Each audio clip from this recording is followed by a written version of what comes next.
ಇಸ್ಲಾಂ ಧರ್ಮದ ಪವಿತ್ರ ರಂಜಾನ್ ಹಬ್ಬದ ಪ್ರಯುಕ್ತ ಹಳೆ ಹುಬ್ಬಳ್ಳಿಯಲ್ಲಿ ಕಾಂಗ್ರೆಸ್ ಮುಖಂಡರಾದ ಶಫಿ ಯಾದಗಿರಿ ಪರಿವಾರದ ವತಿಯಿಂದ ಬಡವರಿಗೆ ಉಚಿತ ಆಹಾರ ಕಿಟ್ಗಳನ್ನು ವಿತರಿಸಲಾಯಿತು.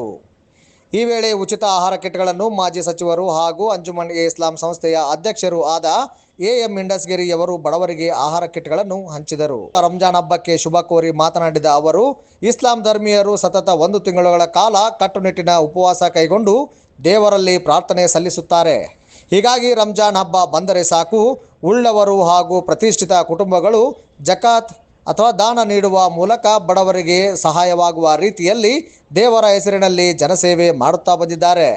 ಅದರಂತೆ ಶಫಿ ಯಾದಗಿರಿ ಕೂಡ ಸಾವಿರಾರು ಬಡ ಜನರಿಗೆ ಪ್ರತಿ ವರ್ಷ ಆಹಾರ ಕಿಟ್ಗಳನ್ನು ಹಂಚಿಕೆ ಮಾಡುತ್ತಾ ಬಂದಿದ್ದಾರೆ.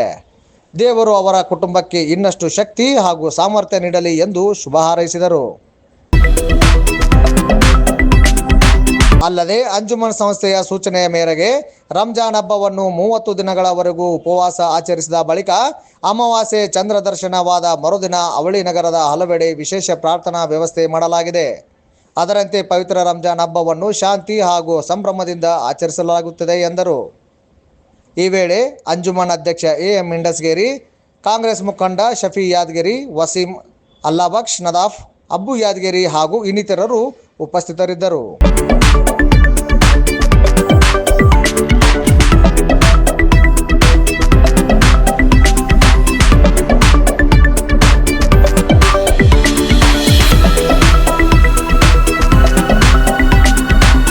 ವಿಶೇಷವಾಗಿ ನಮ್ಮ ದೇಶದಲ್ಲಿ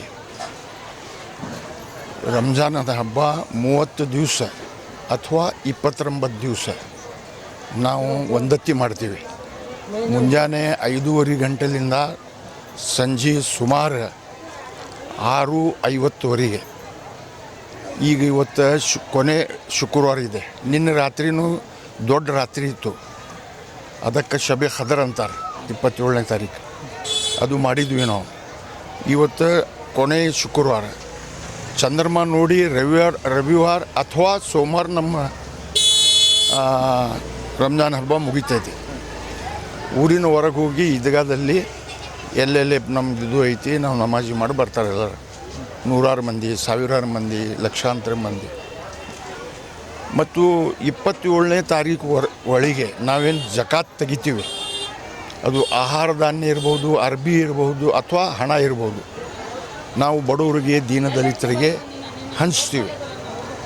ಆದ ಕಾರಣ ಇವತ್ತಿನ ದಿವಸ ನಮ್ಮ ಯಾದಗಿರಿ ಶಫಿ ಪ್ರತಿ ವರ್ಷ ಸುಮಾರು ಇಲ್ಲಂದರೆ 1,000 ಮಂದಿಗೆ ಆಹಾರ ಧಾನ್ಯ ಮತ್ತು ಹಬ್ಬದ ಸಾಮಾನುವನ್ನು ವಿತರಣೆ ಮಾಡ್ತಾರೆ.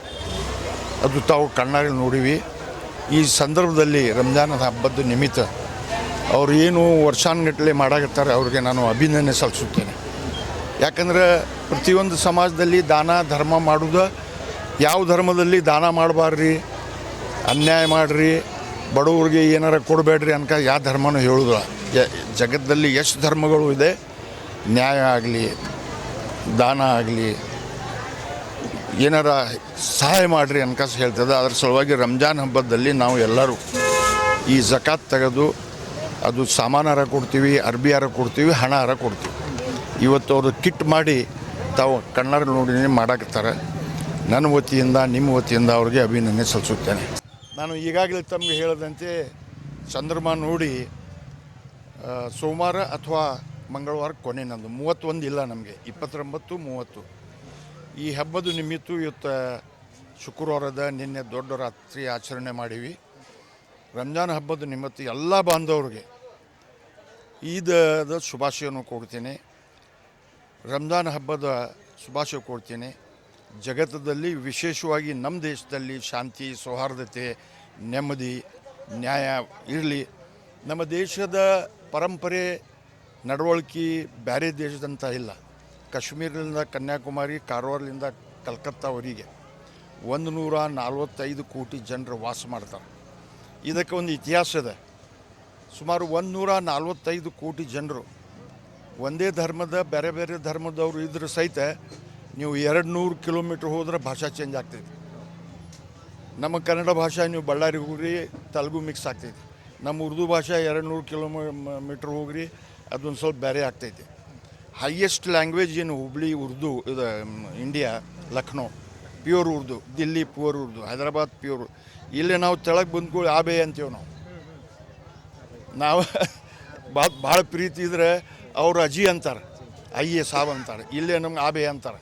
ಅದಕ್ಕೇನಿಲ್ಲ, ಪ್ರೀತಿ ಇದ್ದೇ ಇರ್ತೈತಿ. ಅದ್ರ ಸಲುವಾಗಿ ಹಬ್ಬದ ನಿಮಿತ್ತ ನಮ್ಮ ದೇಶದಲ್ಲಿ ಎಲ್ಲರೂ ಸುಖ ಶಾಂತಿಯಿಂದ ಇರಲಿ, ದೇಶಕ್ಕೆ ಉದ್ಧಾರ ಆಗಲಿ, ದೇಶದ ಬೆಳವಣಿಗೆ, ದೇಶದ ಡೆವಲಪ್ಮೆಂಟ್ ಬಗ್ಗೆ ನಾವು ಹೋರಾಟ ಮಾಡೋಣ. ಮತ್ತು ಎಲ್ಲರೂ ಶಾಂತಿ ರೀತಿಯಲ್ಲಿ ಇದ್ದು ತಮ್ಮ ಹಬ್ಬ ಆಚರಣೆ ಮಾಡೋಣ.